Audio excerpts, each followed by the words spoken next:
This is My Child Will Thrive, and I'm your host, Tara Hunkin, nutritional therapy practitioner, certified GAPS practitioner, restorative wellness practitioner, and mother. I'm thrilled to share with you the latest information, tips, resources, and tools to help you on the path to recovery for your child with ADHD, autism, sensory processing disorder, or learning disabilities. My own experiences with my daughter, combined with as much training as I can get my hands on, research I can dig into, and conferences I can attend, have helped me to develop systems and tools for parents like you who feel overwhelmed trying to help their children. So sit back as I share another great topic to help you on your journey. A quick disclaimer before we get started. My Child Will Thrive is not a substitute for working with a qualified healthcare practitioner. The information provided on this podcast is not intended to diagnose or treat your child. Please consult your healthcare practitioner before implementing any information or treatments that you have learned about on this podcast. There are many gifted, passionate, and knowledgeable practitioners with hundreds, if not thousands, of hours of study and clinical experience available to help guide you. Part of our goal is to give you the knowledge and tools you'll need to effectively advocate for your child so that you don't blindly implement each new treatment that comes along. No one knows your child better than you. No one knows your child's history like you do or can better judge what is normal or abnormal for your child. The greatest success in recovery comes from the parent being informed and asking the right questions and making the best decisions for their child in coordination with a team of qualified practitioners in different areas of specialty. Today's podcast is sponsored by the Autism, ADHD, and Sensory Processing Disorder Summit.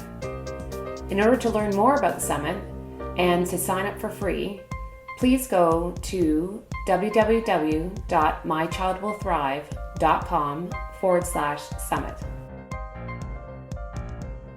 Hi, welcome back to the My Child Will Thrive podcast. I'm Tara Hunkin, and I'm excited to bring to you today an interview I did with Julie Matthews for the Autism, ADHD, and Sensory Processing Disorder Summit in its entirety.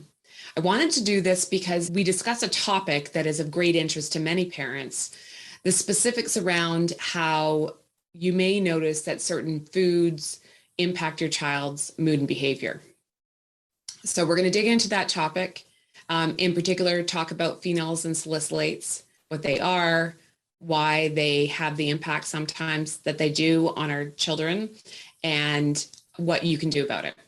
So without further ado, I want you to present to you the entire interview from the Autism, ADHD, and Sensory Processing Disorder Summit. If you enjoy this interview and want to hear more from the summit, you can go to mychildwillthrive.com/summit and sign up for free. And also, as always, I encourage you to subscribe and rate and review the podcast so that more parents like yourself can find the information they need to help their child thrive. Enjoy the interview. Welcome back, everybody. I want to welcome to the Autism, ADHD, and Sensory Processing Disorder Summit, Julie Matthews. She's a certified nutrition consultant and has been working in the field of autism and diet for many years. She can tell you a little bit more about that. Welcome, Julie. Thank you. I'm just really excited to be here. So we're going to dive in today to a topic that's important to all parents, and also one that's of a great mystery to most of us when we're getting started with our kids. But before we do that, can you just tell us how you got into doing this type of work and working with kids on the spectrum and with ADHD? Yeah, absolutely. I feel like in a way my story is a little unique in that I don't have a child on the spectrum. I got involved from very, very, very early on in my nutrition studies. I met a dad who recovered his children from autism. And when I discovered that you could do something about it, that these children were really sick, they were really suffering, they needed a lot of help. And this was 15 years ago, so there wasn't anybody doing it. And he said to me, we need people that work with children with autism full time. And I feel like he's my guardian angel because he did die of pancreatic cancer very suddenly a number of years ago. And I used to see him at every conference. His name was Michael Lang, and he used to own Brainchild Nutritionals. And so he had a huge influence on my life. I feel like it was a bit of divine intervention And I guess combined with my personality of if somebody is suffering and they're the underdog, I guess I'm the one that's going to help. So I feel very passionate about sharing this message for parents because I feel a lot of times their story doesn't get heard very much. And I really like to be able to be there and to do that and to share this really important topic with people that are looking for answers. Yeah. Well, that's great. And I know you've been, it is unusual to find someone that's working exclusively with this type of disorder. So that gives you lots of insight on obviously clinically working with these kids. So we're going to tap into that today. And I also know that, and I mentioned in your intro that you also teach practitioners as well as parents in a couple of your programs that you've created. Absolutely. Since the beginning, obviously I've been working with parents and helping and supporting families. But I also really love working with practitioners because when I train, whether it's a nutritionist or a doctor or whatever it is, they're going to help hundreds, if not thousands of people. And I've been doing this kind of in my own office, certainly I've been speaking and other things like that, but I've kind of been gathering this knowledge for a really long time, and it feels really nice to take somebody and kind of get them up to speed in very quickly. So it's very rewarding. Oh, that's fantastic. So what we're going to talk about today is sort of beyond the gluten-free, casein-free diet. So a lot of parents know about that diet and how it can be helpful to their child, but then they sometimes hit a bit of a black wall, and they know that they've got to go a bit further. But there's so many different options, and we need to know why these different options work or how they work, and so I think we're going to dive into that today. So if you want to start off by maybe introducing people who haven't heard about the gluten-free, casein-free diet, what that is, and then where you'd go from there. Sure. So the gluten-free, casein-free diet is a diet that removes gluten, which is the protein found in wheat and rye and barley and a bunch of very common grains that most people eat multiple times every day, and the protein in dairy, which is casein. And so these two foods have a lot of problems. They're very inflammatory. They can create a lot of immune system reactions. They can really irritate the gut. They can cause autoimmune type reactions. They are very inflammatory and can create opiates. And opiates are those things that you find literally in morphine and heroin. Those are opiates, and we have opiate receptors where those drugs fit. But the foods, if they're turned into opiates, will fit in those same receptors. So it's basically like the same compound. So if your child's eating these foods and they're not able to break them down properly, their digestion isn't working, their enzymes aren't sufficient, and their gut is inflamed and allowing proteins through that they shouldn't get through, you have a lot of inflammation, a lot of systemic problems, including the potential of creating these opioid compounds, which can make people feel spacey and irritable and all sorts of things. So I think, one of the reasons that a lot of people start there is that so many people have a problem with these foods, and it's a fairly simple, straightforward diet to do, and it provides so much help for people that it's often a really good place that people often start when they're looking at various special diets. So where do you typically go then after that with the clients that you work with? Because they will get to a point where that has been helpful, but there's next steps. And I know in your book, which I have right here, and I highly recommend to parents to get, it walks you through a whole process of how to go about customizing a diet. But what do you typically do after they've introduced the gluten-free, casein-free diet to take it further? Yeah. So then I would look and see what's still going on. So the nice thing about a stepped approach for dietary intervention is that you can remove foods little by little. You don't overwhelm anybody too much with too many concepts, and then you can see what improves, and then you can take it from there. So that's the nice thing about trying the gluten-free, casein-free diet. You might find that 70% of their really significant symptoms improve, like diarrhea and, maybe irritability or whatever it might be. And then that gives you a sense of what is remaining and where do I want to go from here. So what does the diet look like in its current version, and what symptoms does the child have still? And then see where you might take it next. Now, the one caveat I would have to say about that is that there is the, Dr. Sid Baker has a really wonderful quote, I think it's called the 2-tack theory, whereas if you're sitting on 2 tacks, the removal of 1 tack does not produce a 50% reduction in your pain, and no amount of aspirin is going to help. And that's the same thing with 2 diets. If you are sensitive to 2 sets of foods and you remove 1 set of food, you might see, like I said, a really wonderful decrease in symptoms, but you might not see anything until you remove both of them, like the 2 tacks. So you know, I guess it depends on the person and where they are. So in terms of not complicating things for too much, if you do a diet strategy and you don't see anything, it doesn't mean you're not on the right track. But sometimes you'll remove something and you might need to remove something else before you really see the results you want. So anyway, the stepped approach is nice for people that are new to it, so you're not overwhelmed. You can kind of see what helped. If you take out 47 things all at once and they get a lot better, you have no idea what helped, and you don't want to stay on a diet that removes 47 things forever. So the staged approach kind of helps you figure it out as you go. Yeah. So with that in mind, let's talk about phenols and salicylates, because that's usually where parents start to hear, that's the next terminology they start to hear.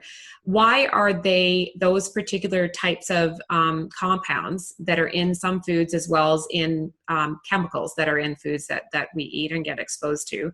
Why are they so troublesome for these kids?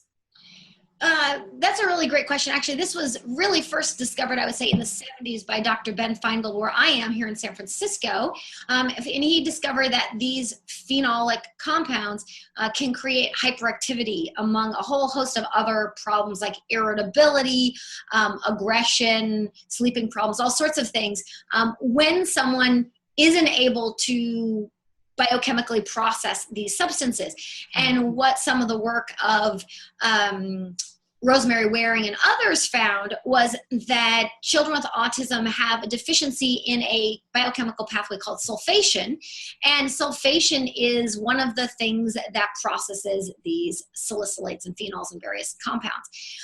And so when Rosemary Waring discovered that for people with autism. But, you know, there's a lot of very similar underlying biochemical factors in these various conditions. In fact, when I first started studying, my first paper wasn't on autism. When I met my mentor, it was actually on ADHD. But in the first 5 minutes, he had 2 kids that recovered from autism, and he started going into autism, and I was totally hooked.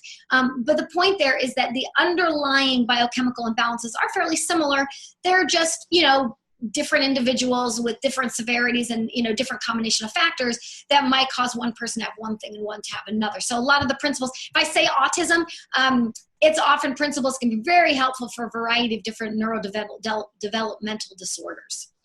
So when we look at it, we see that these individuals have problems with sulfation.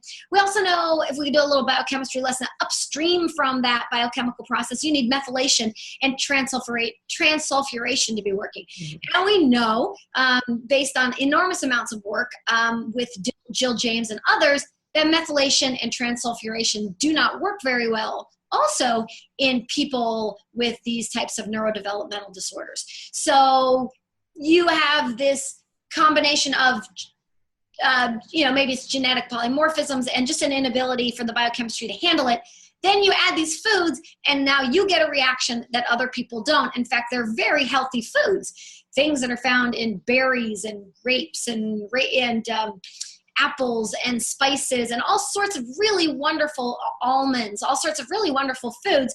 But if your biochemistry doesn't handle them, instead of being nourishing and providing lots of wonderful antioxidants and anti-inflammatory compounds, for you, they can be very inflammatory and create a whole host of behavioral and other symptoms. Yeah. And what types of symptoms do parents typically see when their child's having a reaction to phenols or salicylates? Yeah, I mean, a few of them that I mentioned are like hyperactivity is a big one. So red cheeks, red ears, and hyperactivity are kind of like the most classic ones. If I see that, that's like a huge red flag for me. But not everybody gets all of those. Sometimes people will have trouble falling asleep at night, or really energized at night, or very aggressive, irritable. I had one child that was incredibly aggressive.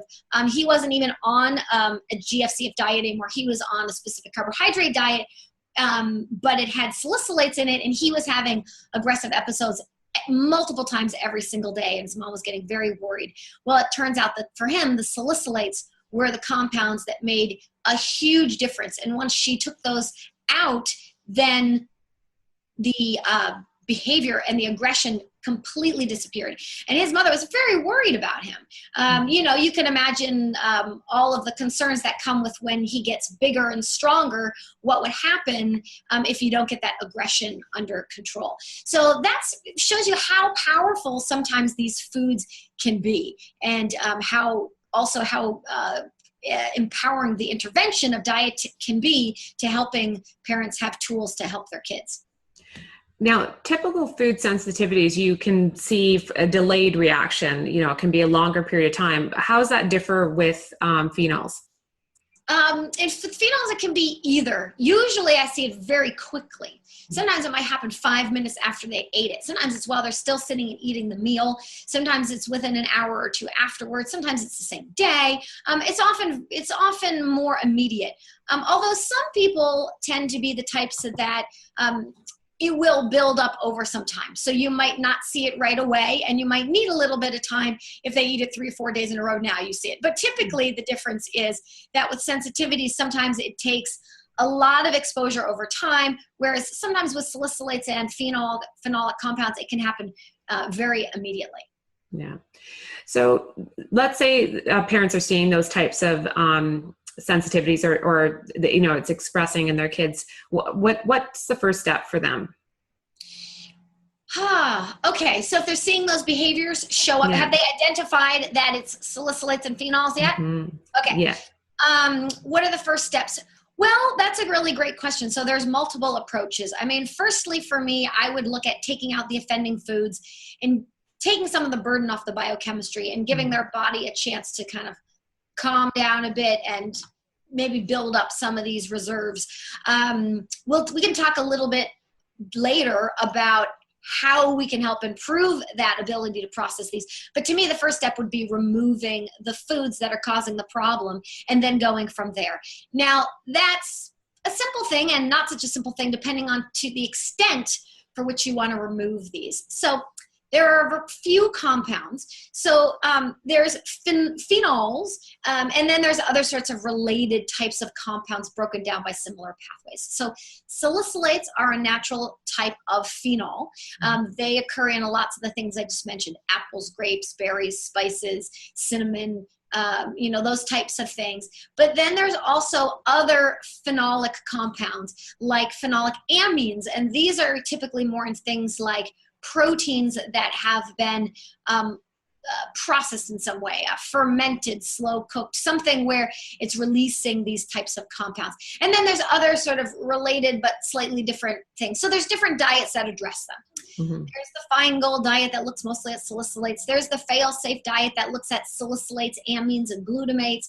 And then there's what I do, which is a combination of all of those different types of things, depending on what the person needs. So I might have 7 different strategies for how I want to remove them and how I want to test them back based on the individual person. But so people can find that, like you said, in my book. They can find more details on how I might do it, or practitioner might look at training with me and getting all those details. But for people that are new, I don't want to overwhelm them. Mm-hmm. I'd say you could start with either a simplified approach like a Feingold approach, or a more comprehensive approach like a fail-safe approach. Yeah. The benefit to the simplistic approach is it's less overwhelming. There's less foods to remove, and that makes it easier to implement.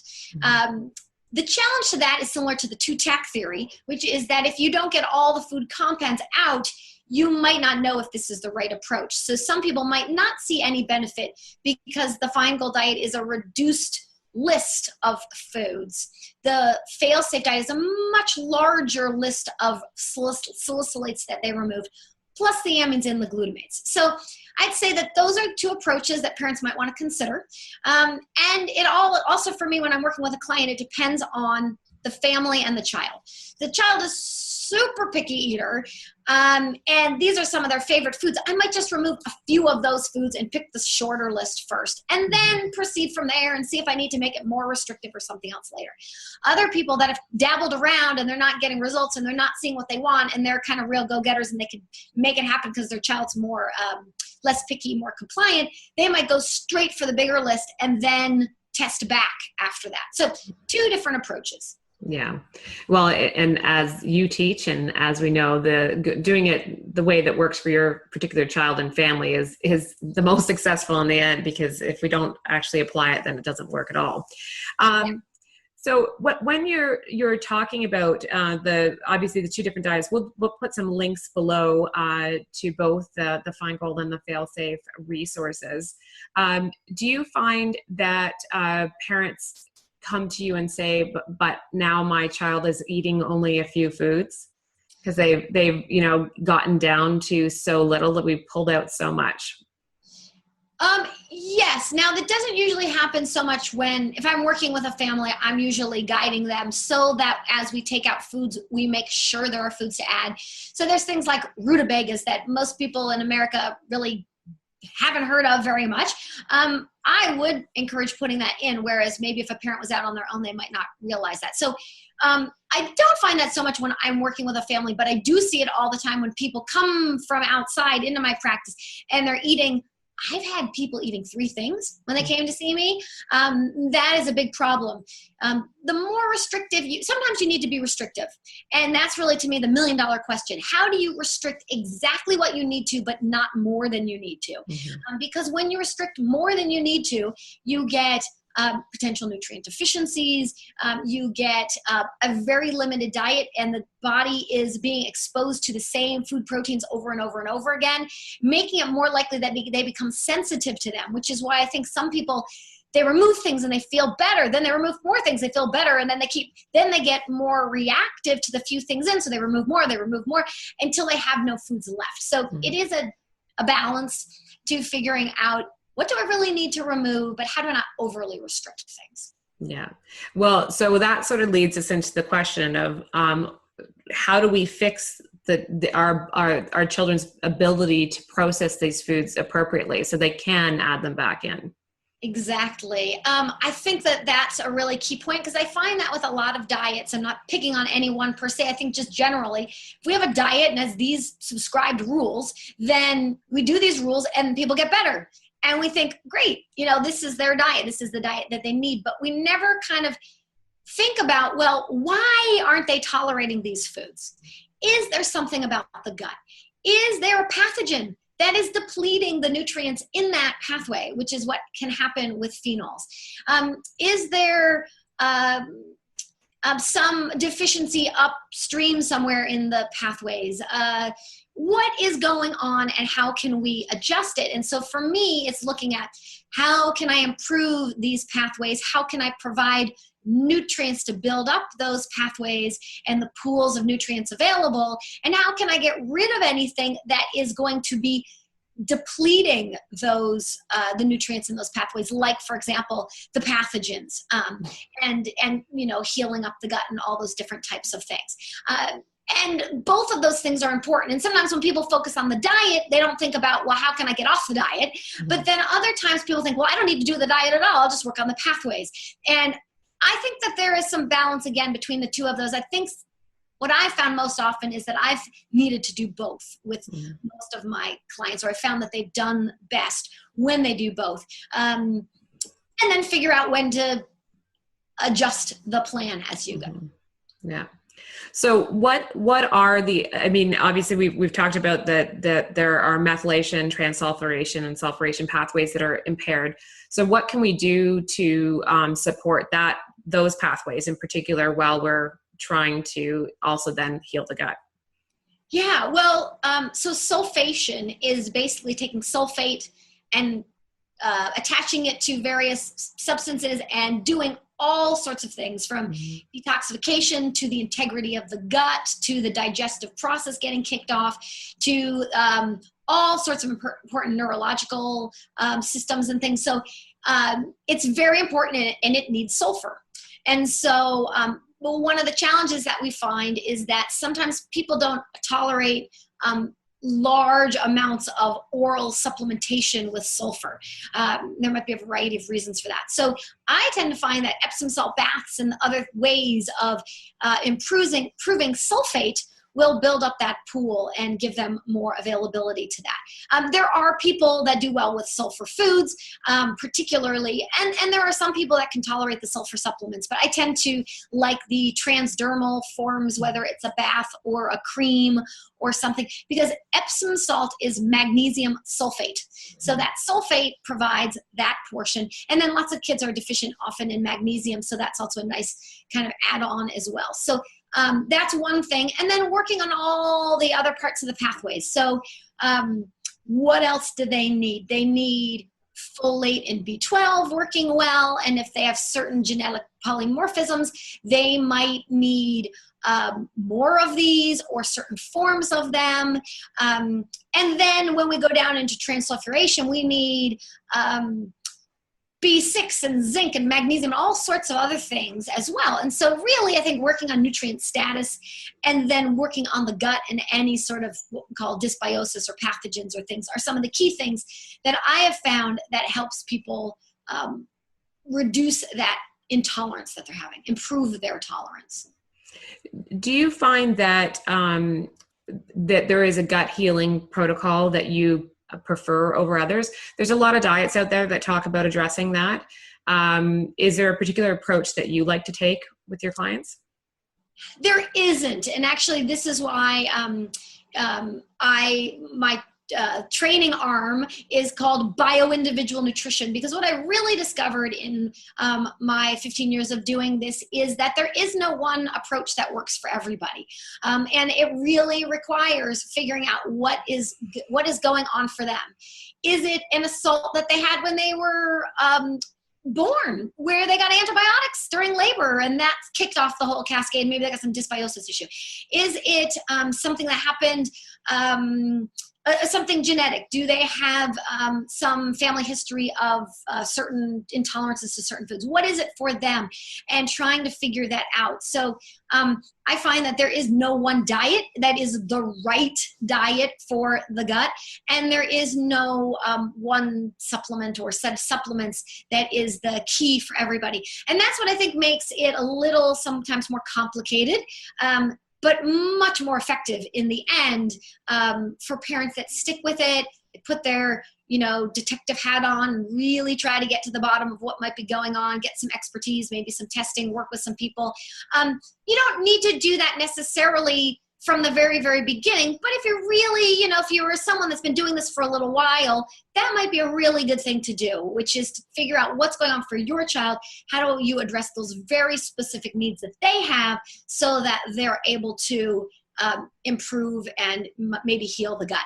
And, we didn't talk about, when we talked about going beyond GFCF, maybe at some point we can just touch on a host of the half a dozen or dozen other diets that are out there that actually are all wonderful diets. In fact, that's why I wouldn't say that there's one diet, because I found that a specific carbohydrate type diet or GAPS diet works really great for some kids, wonderful for some kids, whereas it doesn't work well for others, but they might really do well with like a low phenol diet, like we said, or a low oxalate diet. I've had people that have been on a GAPS diet for a couple years, and when they went off GAPS and went to oxalates, that was their thing. So I'm not saying one is better than another. I'm saying that the reason that they become popular is because there's truth to all of them. Mm-hmm. They help a segment of the population with a specific thing they have going on. Then what you have, though, is that people that will say, this diet helped my child, do this diet. This diet's the diet you have to do. This is the one diet that helps everyone. If you don't do this diet, your child will never heal. Those messages are so disheartening to me because it's just not true. Yeah, it's a really good point, because it is frustrating to parents who get the wrong messages, like they haven't done that diet correctly, and that's why it's not working for them. There's a lot of guilt that plays into that, and they're trying so hard to follow something so strictly, and it also, I think, often gets people a little too focused on being so strict with certain things. there's a fine line between the two things. So you did mention oxalates. Can you just, because that's something that's comes up a lot lately, and I think a lot of people don't understand what oxalates are and why they can be problematic and where they even come from. Yeah, this is a really good one, because this diet was something that we only ever thought of oxalates for kidney stones for many decades, really, at least in the world of medical research and things like that. And then Susan Owens, just a brilliant researcher, who actually taught me pretty much everything I know about sulfation. And I met her because of my mentor, Michael Lang. So it all comes together. She basically, I would like to say she sort of discovered that people with autism were having issues with oxalates. And then she helped get some research done and found out, lo and behold, yes, actually, oxalates can be quite a significant issue in autism.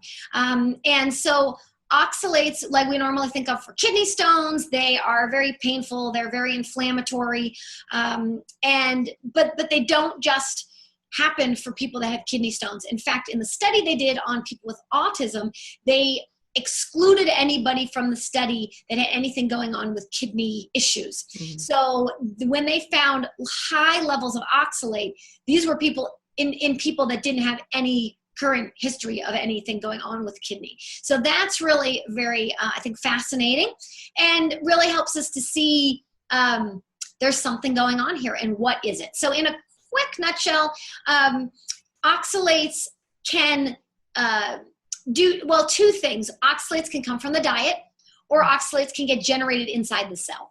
And if you've got low sulfate, they can it can get into the cell. If you are deficient in certain nutrients, you can produce it in the cell. If you have leaky gut, you can leak through the gut into the bloodstream, and therefore now be available for getting into the cell. Once it gets into the cell, it can affect mitochondrial function. Mm-hmm. So this is a big deal, and we've known from the work of Dr. Fry and Dr. Rosgnall that mitochondrial dysfunction is really quite significant and common in people with autism. So there's a lot of pieces of the puzzle I feel like are coming together after these, decades of these wonderful researchers doing this research. And so for some people, for any of those reasons I just described, they might have an issue with oxalate. And again, I do hear lots of rumors about oxalates as well. Like, oh, you don't need to worry about oxalates. You just need to heal the gut. You don't need to worry about oxalates. You just need to deal with yeast. All these kinds of things. I don't think we can simplify it down to, let's just dismiss this whole area and work on something else. Sometimes that might be the key, but very often it's more complex than that. Yeah. Well, and to that end, can you talk about some of the symptoms that the kids are suffering from if the oxalates tend to be an issue, because they can be very uncomfortable? Yes. So oxalates create a lot of pain. Mm-hmm. Just like they create that intense pain when you're passing a kidney stone, they can create a lot of pain in the tissues. So I have a friend who's an adult. She's a nutrition colleague of mine. So she's not on the spectrum, but with adults, you can often ask them much more specifically, what does it feel like, than you can sometimes with kids. Mm-hmm. And she would have this, on the bottoms of her feet, this burning pain, like she was stepping on hot coals or shards of glass. Very, very painful. Other people have shoulder pain, hip pain, eye irritation, like feels like there's sand in the eyes. And so for kids, they might not be able to tell you what's going on, but they might be rubbing their eyes a lot, or they may be touching their genitals a lot because it's irritated or something. So with autism, or even just kids in general, whether it's ADHD, sometimes they're not able to localize it or explain it, especially if they're a bit on the younger side. So we have to look at clues of their behaviors. And I think that's one thing that also frustrates me, is a lot of times we think that, oh, these kids, this is just a behavior of autism or of sensory sensitivity or something, when it might be a biochemical issue. Yeah, I think that's a really good point. I mean, I think the more of these the practitioners you speak to that work with these kids, they are all explaining, and a lot of the speakers in the summit talking about how really autism isn't a behavioral challenge. It's all these underlying medical issues that are causing the behavior because these kids are so uncomfortable. Yes. So, like you said, not removing those foods that might be causing that discomfort, at least temporarily, while you fix the underlying issues is really not comfortable for the kids. And you're going to see their behaviors improve quite substantially when you do that. But going back to, again, like you said, it's a two-pronged approach, or like Dr. Baker says, and I was fortunate enough to have a conversation with Dr. Baker the other day as well for the summit. And the two-tack, I love that. Yes. Approach. If you don't do both, you're not going to get the results you're looking for. He's a brilliant and kind doctor, just amazing. He is spectacular. So I was very fortunate to have a chance to speak with him as well. So what, after you do these things, so what is your approach to adding things back in? So let's say someone's gone through the whole process of it, and they could do it in a lot of different ways. And I think when we were talking about, we didn't get into too much how to decide what to take out or take in the detective work. And we can talk a little bit about that probably at the end too. I often recommend, and I know you do in your book as well, that someone keeps a food, mood, and sleep and journal, so they can really do that detective work up front. So let's say we've done that, we figured it out, we've taken some stuff out, we're going to add them back in. What's typically the process you recommend?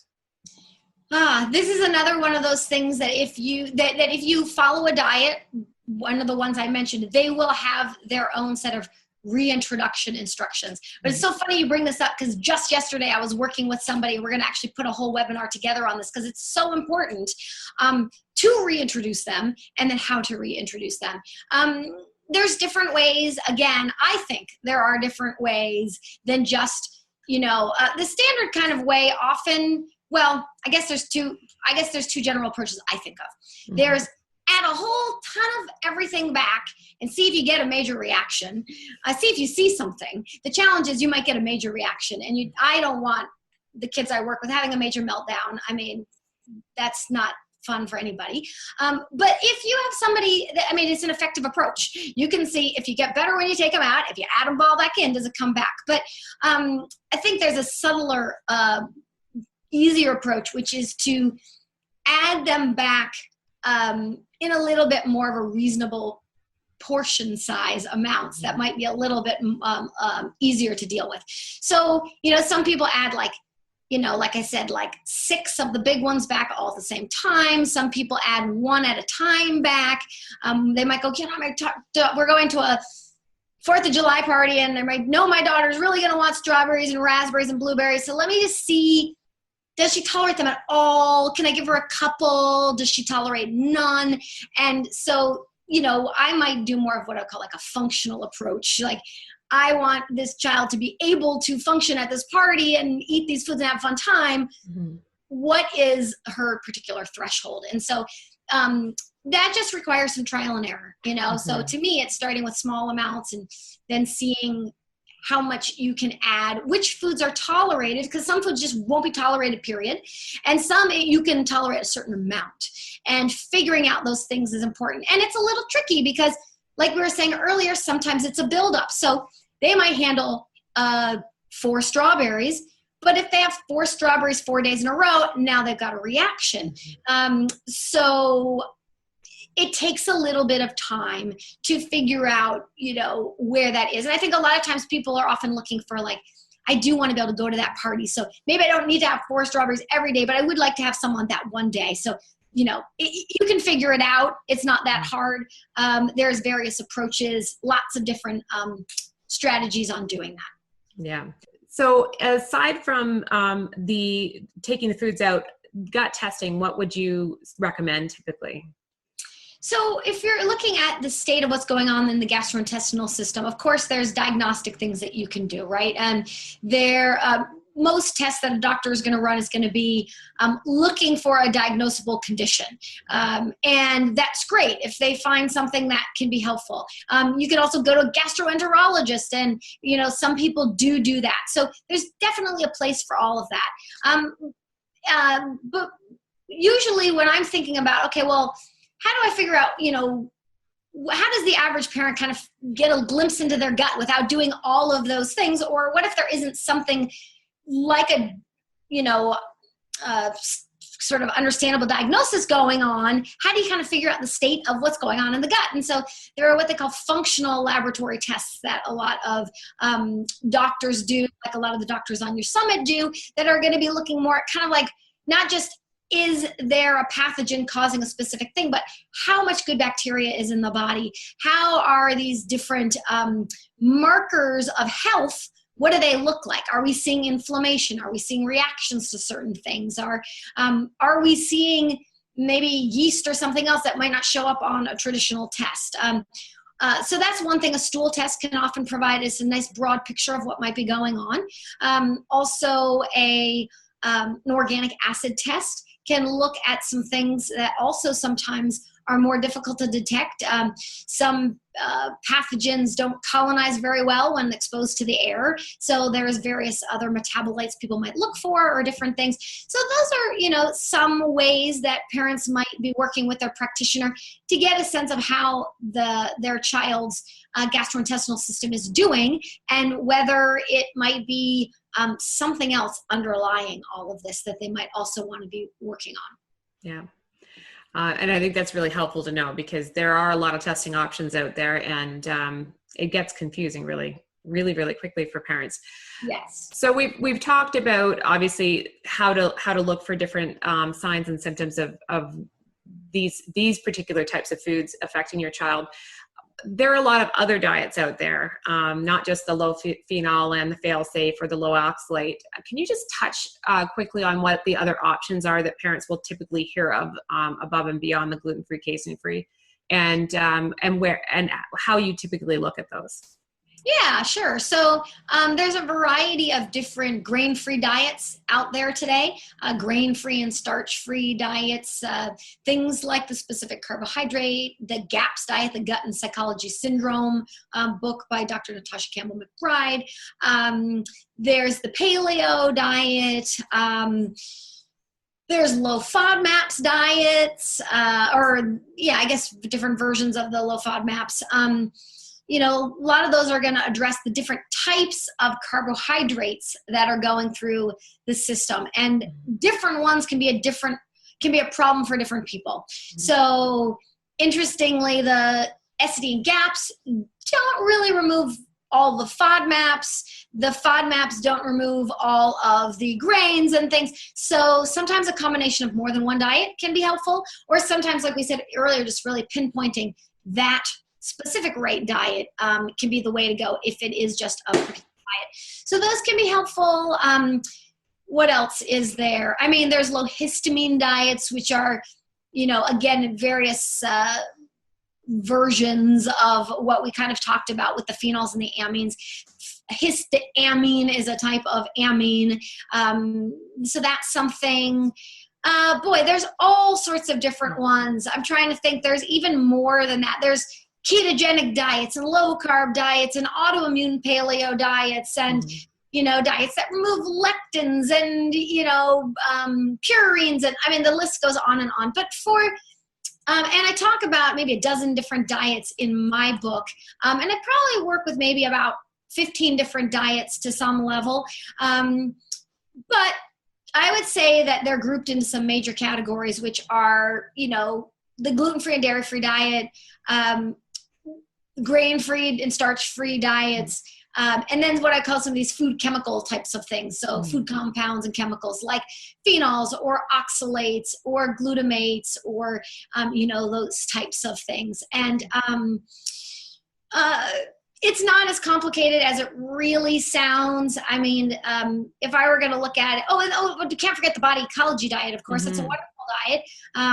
And Donna Gates is, another very, very intelligent practitioner, author. And and that's going to deal more with yeast and getting lots of good fermented foods in and taking the sugars out, which I think are just wonderful, general, great principles. So I'd say that those are maybe some of them. And then there's all sorts of other things, right? Like there's like low sugar diets, there's vegan diets, there's vegetarian diets, there's, a variety of other things.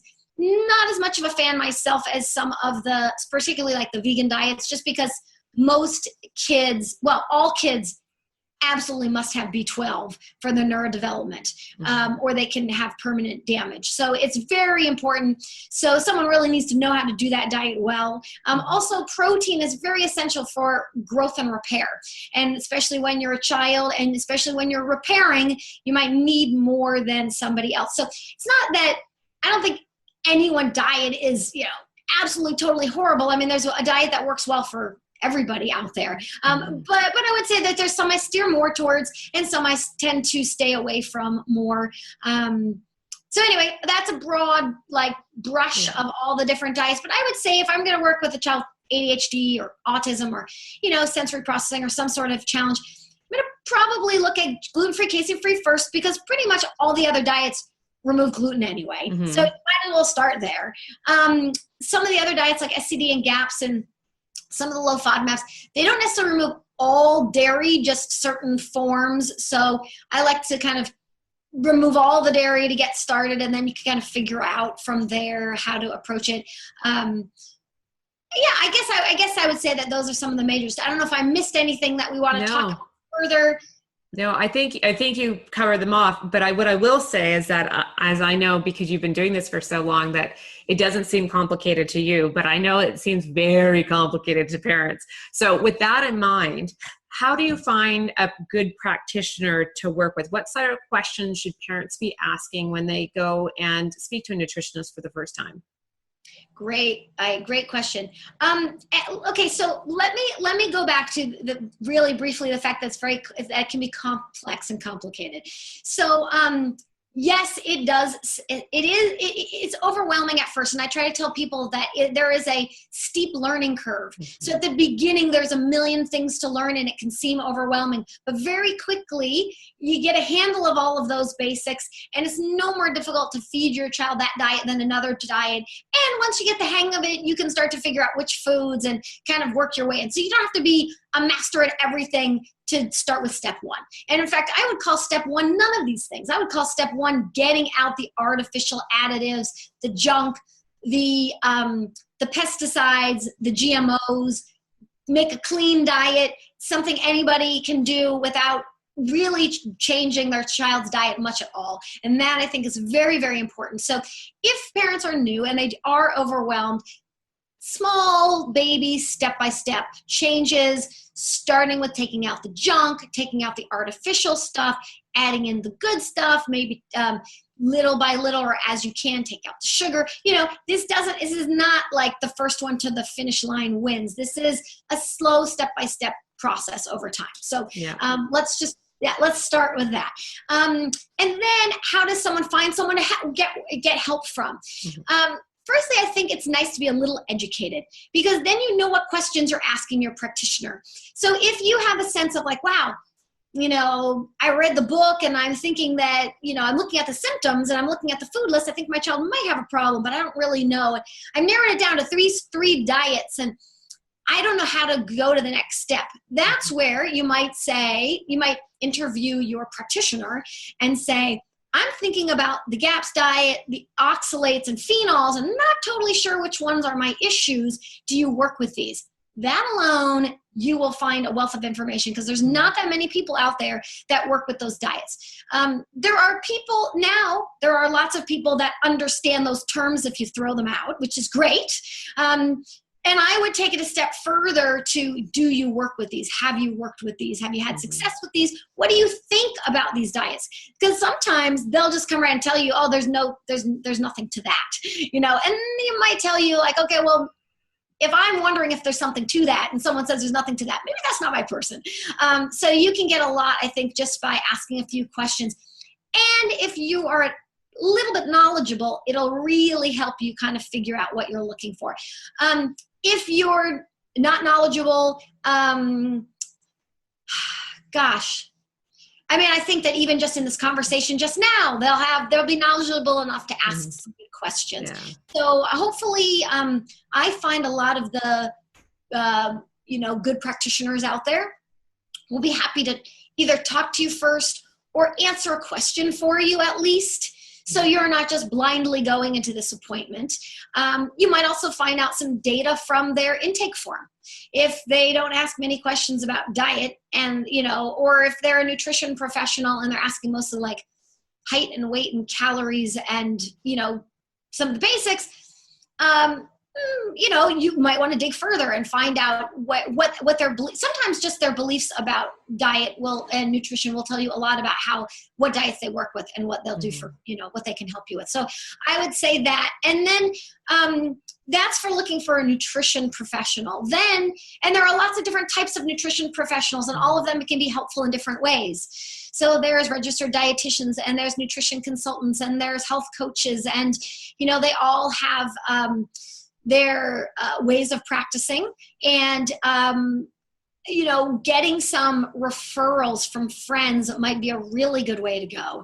And ask your friend a little bit more. So if your friend says, I'm totally into this one diet, you need to be seeing my practitioner, that practitioner might be into just that one diet. So you might want to find out a little more from your friend, get some scoop. But referrals, I think, are one of the very best ways to get a sense of what else someone's experience was with that person.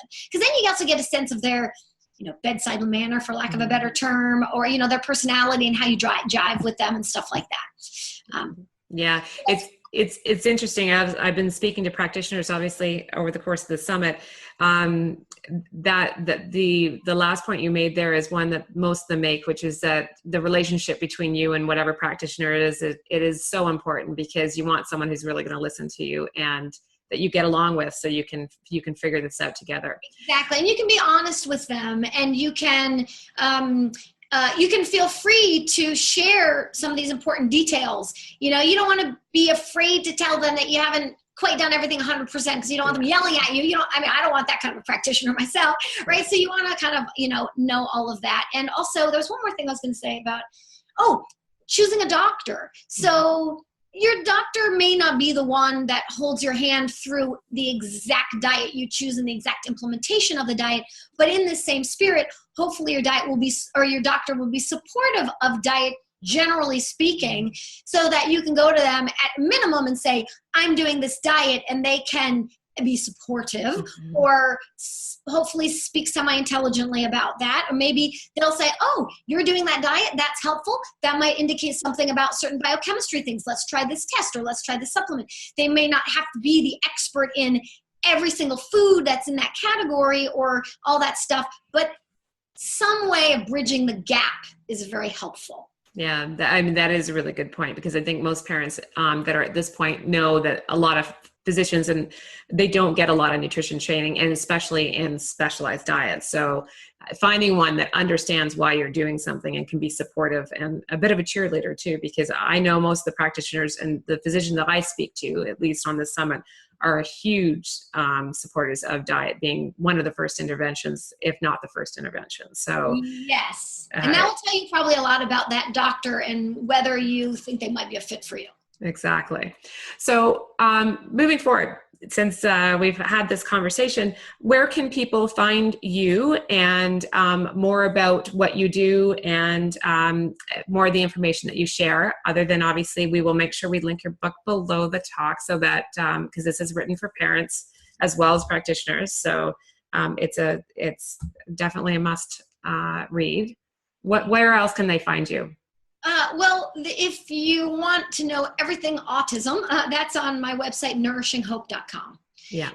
And I think that, just this might be a good time to just say one of the reasons I named it Nourishing Hope is, I want to impart the message on to parents that are listening that there is always hope, and that nourishing your child is going to help you continue to I have more hope, right? You have to start with some hope to believe you can change. You start to make some changes. You see some results. You get more hope. You take more action. And all of those things I think are really valuable. And so people can find like all of the writing that I do and all of my parent learning and educational tools and things like that on nourishinghope.com.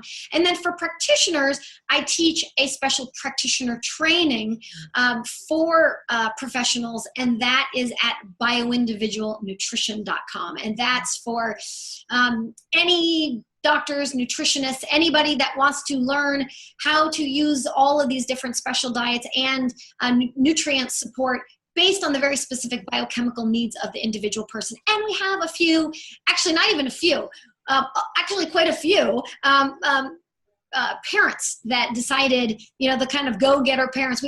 Parents kept asking me, well, can we do the training? Can we do the training? And at first I was like, well, it's just for practitioners. And then so many of them asked, I said, okay, yes, you can. So we do have actually a special scholarship for parents that do want to really dive very, very deep into it. So those are the two ways to find me, nourishinghope.com and bioindividualnutrition.com. Wonderful. Well, I want to thank you for your time today, and also for all the work that you do to help support parents, both obviously in your clinic in San Francisco and through Nourishing Hope and the Bioindividual Nutrition Institute. So thanks for your continued work and effort for these kids. Thank you. Thanks for doing this. It's really been a great pleasure. So that's a wrap. Thanks for joining me this week on My Child Will Thrive. I'm so passionate about giving you the tools and information you need to help your child recover. And as they say, it takes a village, so join us in the My Child Will Thrive Village Facebook group, where you can meet like-minded parents and stay up to date on everything we have going on at My Child Will Thrive. This is Tara Hunkin, and I'll catch you on the next podcast or over at mychildwillthrive.com.